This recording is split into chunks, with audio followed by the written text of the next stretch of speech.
जय हिंद, वंदे मातरम। स्वागत है आप सभी साथियों का गेंजल लर्निंग गुरुजी प्लेटफॉर्म में। तो आपके लिए देख सकते हैं स्क्रीन पर भारतीय राष्ट्रीय आंदोलन, इसी से रिलेटेड आज की क्लास में हम लोग प्रश्नों को करने वाले हैं। कितने प्रश्न आज की क्लास में हम लोग करेंगे? तो शायद हम लोग 35 प्रश्न जो है आज की क्लास में करने वाले हैं। सारे का विस्तार पूर्वक विवरण देखेंगे और हम लोग अच्छे तरीका से उस प्रश्नों को समझेंगे और याद करेंगे। और ये जो टॉपिक है भारतीय राष्ट्रीय आंदोलन, ये तीनों जो भर्ती परीक्षाएं हैं, जैसे माध्यमिक शिक्षक भर्ती, उच्च माध्यमिक शिक्षक भर्ती और प्राथमिक शिक्षक भर्ती, इसके लिए जो है ये टॉपिक बहुत इंपॉर्टेंट है और यहाँ से 5 या 6 प्रश्न जरूर पूछे जाएंगे। आप लोग इस बात को ध्यान रखिएगा। आगे देखते हैं प्रश्न संख्या पहला। यहाँ पे जो फर्स्ट नंबर प्रश्न है कि भारत की थियोसॉफिकल सोसाइटी के संस्थापक कौन थी? बहुत अच्छा ये प्रश्न है। तो यहाँ पे जो राइट आंसर ए होगा, ये बिल्कुल सही होगा, एनी बेसेंट। थियोसॉफिकल सोसाइटी के संस्थापक जो थी एनी बेसेंट थी। ओके, इतना आपको पता चल गया। अब इसका स्थापना को कब हुआ था? जो थियोसॉफिकल सोसाइटी है, इसका स्थापना कब हुआ था? तो 1893 ईस्वी में इसका स्थापना हुआ था, 1893 ईस्वी में। ओके, और जो कांग्रेस की प्रथम महिला अध्यक्ष बनी थी एनी बेसेंट, कब बनी थी? तो 1893 ईस्वी, माफ कीजिएगा, 1917 में बनी थी। 1917 में जो है ये कांग्रेस के प्रथम महिला अध्यक्ष बनी थी एनी बेसेंट। ओके, और 1893 में एनी बेसेंट जो है भारत आई थी, तबे तो ये संस्थापक बनी थी भारत में। ओके, इतना पता चल गया। आगे देखिए, प्रश्न आते हैं 2 नंबर प्रश्न पे। यहाँ पे जो 2 नंबर प्रश्न है कि अलीगढ़ आंदोलन किसके द्वारा शुरू किया गया था? अलीगढ़ आंदोलन किसके द्वारा शुरू किया गया था? तो यहाँ पे अगर राइट आंसर की बात करें तो सैयद अहमद खान के द्वारा जो है अलीगढ़ आंदोलन को शुरू किया गया था। ओके, अलीगढ़ कहाँ पे है? तो अलीगढ़ जो होगा उत्तर प्रदेश में है। कहाँ पे हो जाएगा? उत्तर प्रदेश में। ओके, और इस आंदोलन के संस्थापक कौन थे? तो सैयद अहमद खान थे। क्लियर है? आगे आते हैं तीसरे प्रश्न पे। तीसरा जो प्रश्न है यहाँ पे कि वहाबी आंदोलन का मुख्य उद्देश्य क्या था? वहाबी आंदोलन का मुख्य उद्देश्य क्या था? तो अगर यहाँ पे राइट आंसर की बात करें, इस्लाम को परिशुद्ध करना, इस्लाम को परिशुद्ध बनाना, राइट आंसर यहाँ पे जो बी हो रहा है ये बिल्कुल सही है। देखिए साथियों, मैं यहाँ पे जितने सारे प्रश्नों को करा रहे हैं, ये जो भारतीय राष्ट्रीय आंदोलन है ये बहुत मुख्य है। आप सारे ये जो लेक्चर है आप इस वीडियो को पूरा देखिएगा, जितना हो सके शेयर भी जरूर कर दिएगा। तो वहाबी आंदोलन जो है, इसका मुख्य उद्देश्य जो था इस्लाम को परिशुद्ध करना था। और इस वहाबी आंदोलन जो है, इसका प्रारंभ जो है 1828 ईस्वी में हुआ था। कब हुआ था? इसका प्रारंभ जो है 1828 से लेकर 1888 तक चला था। कि कब से लेकर कब तक चला था? तो 1828 से लेकर 1888 तक चला था। ओके, और इसके जो प्रवर्तक माने जाते हैं वहाबी आंदोलन के, कौन है? तो सैयद अहमद खान हो जाएंगे। कौन हो जाएंगे? तो सैयद अहमद खान। ओके, इतना आप लोग को इंपॉर्टेंट पॉइंट बताएं। आगे आते हैं प्रश्न संख्या, देखते हैं चौथा। यहाँ पे जो चौथा प्रश्न है कि निम्नलिखित में से किसे बंगाल में मुस्लिम पुनर्जागरण के जनक के रूप में जाना जाता है? मुस्लिम पुनर्जागरण के रूप में जनक के रूप में जाना जाता है बंगाल में, वह कौन है?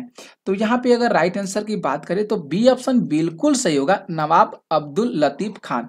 नवाब अब्दुल लतीफ खान जो है ये बंगाल में मुस्लिम पुनर्जागरण के जनक के रूप में जाने जाते हैं। ठीक है, अगर इनका जन्म की बात करें, इनका जन्म कब हुआ था? जो नवाब अब्दुल लतीफ खान है, 1828 में इनका जन्म हुआ था और 1893 में इनका मृत्यु हो गया था। इस बात को जरूर आप लोग याद करिएगा। आगे आते हैं प्रश्न संख्या 5 में। यहाँ पे जो 5 प्रश्न है कि सैयद अहमद खान द्वारा आंदोलन की शुरुआत निम्न में से किस वर्ष की गई थी? तो 1875 में की गई थी। राइट आंसर यहाँ पे जो होगा बी ऑप्शन बिल्कुल सही होगा। सैयद अहमद खान के द्वारा आंदोलन की जो शुरुआत हुआ था 1875 ईस्वी में हुआ था। ओके, देखिए, लेकिन साथियों देखिए यहाँ पे जो 1875 दिया है, ये आंदोलन की बात कर रहा है। 1875 था, थोड़ा याद आया, उस समय अलीगढ़ में जो सैयद अहमद खान जो थे, वह जो थे अलीगढ़ में एक कॉलेज की स्थापना किए थे 1875 में, एक कॉलेज की स्थापना किए थे। लेकिन यहाँ पे बात कर रहा है कि सैयद अहमद खान द्वारा आंदोलन की शुरुआत कब किया गया था, तो 1877 होना चाहिए। ऑप्शन यहाँ पे गलत दिया गया है, 1800 जो है यहाँ पे 77 होना चाहिए। ओके, आगे देखिए प्रश्न आते हैं 6 नंबर। 6 नंबर जो प्रश्न है कि अलीगढ़ में मोहम्मदन एंग्लो ओरिएंटल कॉलेज की स्थापना किसने की थी? मोहम्मद एंग्लो ओरिएंटल कॉलेज की स्थापना जो है किसने की थी? बहुत अच्छा सा ये प्रश्न है। तो ये किसने की थी? तो सैयद अहमद खान होंगे, इनके द्वारा जो है इस कॉलेज की स्थापना जो है किया गया था, सैयद अहमद खान के द्वारा। कब किया गया था? तो जस्ट अभी आप लोग को बताया कि 1875 में इस कॉलेज की स्थापना किया गया था, और जो आंदोलन की शुरुआत किए थे वह 1877 ईस्वी में किए थे। कब किए थे दोस्तों? तो 1877 ईस्वी में किए थे। ओके, आगे देखते हैं प्रश्न संख्या 7 पे। यहाँ पे जो 7 नंबर प्रश्न है कि 1784 में निम्न में से किसे एशियाटिक सोसाइटी ऑफ बंगाल की स्थापना की है? 1784 में एशियाटिक सोसाइटी ऑफ बंगाल की स्थापना किसके द्वारा की गई है? तो sir William Jones. A option जो है यहाँ पे सही हो रहा है, ए ऑप्शन जो है यहाँ पे सही हो रहा है, सर विलियम जोन्स के द्वारा जो है 1784 में। कब? तो 1784 में वारेन हेस्टिंग्स के सहयोग से जो है एशियाटिक सोसाइटी ऑफ बंगाल की स्थापना की गई थी। किसकी सहायता से? इसमें ये जो है इसका स्थापना करने में एक जो है ये सहायता मिला था। किनका सहायता मिला था? तो उनका नाम जरूर याद करिएगा, वारेन हेस्टिंग्स। ये जो शासक थे वारेन हेस्टिंग्स, इनके द्वारा जो है इनका सहायता मिला था, तब जाकर एशियाटिक सोसाइटी ऑफ बंगाल की स्थापना किया गया था। आगे देखते हैं प्रश्न 8 पे। यहाँ पे जो 8 प्रश्न कर रहा है कि निम्नलिखित में से किसने ईस्ट इंडिया एसोसिएशन संगठन की स्थापना की? ईस्ट इंडिया एसोसिएशन संघ की स्थापना की? तो दादा भाई नौरोजी। यहाँ पे जो डी ऑप्शन होगा ये बिल्कुल सही होगा। इसकी स्थापना जो है ईस्ट इंडिया एसोसिएशन संगठन की स्थापना 1866 ईस्वी में किया गया था। कब किया गया था? तो 1866 ईस्वी में किया गया था। कहाँ पे किया गया था? तो लंदन में किया गया था। कहाँ पे दोस्तों किया गया था? तो लंदन में किया गया था दादा भाई नौरोजी के द्वारा। ओके, इसका अगर मुख्य उद्देश्य की बात करें, इसका मुख्य उद्देश्य क्या था भैया? इस संगठन की स्थापना तो हो चुकी है, तो अगर स्थापना हुई है तो इसका मुख्य उद्देश्य क्या हो सकता है? क्यों स्थापना इसका हुआ है? तो भारतीय समस्याओं पर विचार करना और ब्रिटिश जनमत को प्रभावित करना, यही जो था ईस्ट इंडिया एसोसिएशन संगठन का मुख्य उद्देश्य था। ओके, अगले प्रश्न पे आते हैं, 9 प्रश्न पे। 9 जो प्रश्न है कि निम्नलिखित में से कौन भारत में सामाजिक और धार्मिक सुधार में सक्रियता से नहीं जुड़े थे? तो नहीं जुड़े थे, उनका नाम होगा भारतेंदु हरिश्चंद्र। डी ऑप्शन जो है यहाँ पे सही होगा। भारत में सामाजिक और धार्मिक सुधार की जो सक्रियता थी, उससे जो जुड़ने वाले जो थे वह भारतेंदु हरिश्चंद्र नहीं जुड़े थे।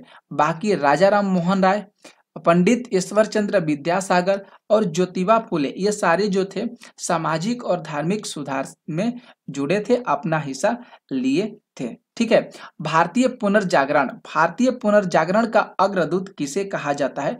तो ईश्वर चंद्र विद्यासागर को कहा जाता है। भारतीय पुनर्जागरण का अग्रदूत इनको ही कहा जाता है। आप लोग ध्यान पे छोटे छोटे बातों को जरूर ध्यान पे रखिएगा, क्योंकि प्रश्न जो है कहीं से पूछे जा सकते हैं। ये भी प्रश्न पूछे जा सकते हैं कि भारतीय पुनर्जागरण के अग्रदूत किसे कहा जाता है? तो माफ कीजिएगा दोस्तों, राजा राम मोहन राय को कहा जाता है। राजा राम मोहन राय को कहा जाता है। ओके, थोड़ा सा हम यहाँ पे मिस्टेक कर दिए, राजा राम मोहन राय को कहा जाता है। और जो यहाँ पे पंडित ईश्वर चंद्र विद्यासागर है, इन्होंने विधवा पुनर्विवाह कानून पारित करवाए हैं। विधवा पुनर्विवाह कानून पारित करवाए हैं, विधवा कानून जो है इसको पारित करवाए हैं। आगे देखते हैं प्रश्न 10 जो है, निम्नलिखित हस्तियों में से कौन प्रार्थना समाज के संबंध नहीं थे? तो ईश्वर चंद्र जो विद्यासागर थे, ये जो थे प्रार्थना समाज से संबंध नहीं थे। और प्रार्थना समाज की स्थापना जो है 1867 ईस्वी में किया गया था। किसके द्वारा किया गया था? तो आचार्य केशव चंद्र सेन की प्रेरणा से ये जो है इसकी शुरुआत किया गया था। और इसमें कौन कौन थे? आत्माराम पांडुरंग, आरजी भंडारकर और एजी रनाडे जो थे, इनके द्वारा जो है ये किया गया था। ठीक है, आगे देखते हैं प्रश्न 11 नंबर जो प्रश्न है कि शिशिर कुमार घोष ने भारतीयों में राष्ट्रीयता की भावना जगाने के उद्देश्य से 1875 में स्थापना किए थे। मतलब कैची की स्थापना किए थे? तो इंडियन लिंक की स्थापना किए थे 1875 ईस्वी में। कहाँ पे किए थे? तो कोलकाता शहर में किए थे। कहाँ पे दोस्तों किए थे? तो कोलकाता शहर में किए थे 25 सितंबर 1875 को। 25 सितंबर 1875 ईस्वी को जो है ये कलकत्ता में इंडियन लिंक की स्थापना किए थे। ओके, आगे देखते हैं प्रश्न आते हैं 12 जो प्रश्न है कि गणेश महोत्सव का प्रारंभ किसने किया था? तो गणेश महोत्सव का प्रारंभ लोकमान्य तिलक के द्वारा किया गया था। ऑप्शन जो बी हो रहा है यह बिल्कुल सही हो रहा है, लोकमान्य तिलक या बाल गंगाधर तिलक। लोकमान्य तिलक या कह सकते हैं बाल गंगाधर तिलक, इनका ही नाम है। ओके, बाल गंगाधर तिलक। आगे देखते हैं प्रश्न संख्या 13 नंबर जो प्रश्न है कि निम्नलिखित में से किसने सर्वेंट्स ऑफ इंडिया सोसाइटी की स्थापना की है? बहुत अच्छा यह प्रश्न है। तो गोपाल कृष्ण गोखले के द्वारा जो है सर्वेंट्स ऑफ इंडिया सोसाइटी की स्थापना 12 जून 1905 को किया गया है। इसकी स्थापना 12 जून 1905 ईस्वी को किया गया है। ओके, जरूर आप लोग इस चीज को याद करिएगा। आगे आते हैं प्रश्न संख्या देखिए 14 जो प्रश्न है कि 1880 के दशक के प्रारंभ में आर्य महिला समाज की स्थापना इनमें से किसने की? तो पंडित रामाबाई के द्वारा जो है महिला समाज की स्थापना 1880 के दशक किया गया था। ओके, जरूर आप लोग इसको याद करिएगा, बहुत इंपॉर्टेंट आप लोग को बता रहे हैं। अब एक बात और याद करिएगा कि जो पंडित रामाबाई हैं, इन्होंने पुणे में आर्य समाज की भी स्थापना की है। पुणे में आर्य समाज की स्थापना कहाँ पे किए हैं? तो पुणे में आर्य समाज की स्थापना किए हैं। कब किए हैं? तो 1889 में। आर्य महिला समाज कर लीजिएगा दोस्तों, क्योंकि ये महिला से रिलेटेड है। आर्य महिला समाज की स्थापना की है 1881 में। जरूर आप लोग याद करिएगा। अगले प्रश्न को देखते हैं, प्रश्न संख्या देखिए 15 नंबर जो प्रश्न है कि निम्नलिखित में से किसने सर्वेंट्स ऑफ इंडिया सोसाइटी की स्थापना की है? तो यहाँ पे ए ऑप्शन सही हो रहा है, गोपाल कृष्ण गोखले के द्वारा जो है इसकी स्थापना किया गया है। आगे देखते हैं प्रश्न संख्या 16 नंबर देखिए साथियों, दो प्रश्न जो है जल्दी जल्दी टाइप करने में वही प्रश्न जो है ये आगे हैं। देखिए 1880 के दशक के प्रारंभ में आर्य महिला समाज की स्थापना इनमें से किसके द्वारा की गई है? 1880 के दशक में। तो यहाँ पे अगर बात करें तो डी ऑप्शन बिल्कुल सही होगा, पंडित रामाबाई होगा। ठीक है, देखिए यहाँ पे जो ये प्रश्न था जिससे हम लोग यहाँ पे 14 बात करें, यहाँ पे था आर्य महिला समाज वही था, और ये भी प्रश्न जो है वही है। तो दो प्रश्न आप लोग को ऐसे ही मिल गया।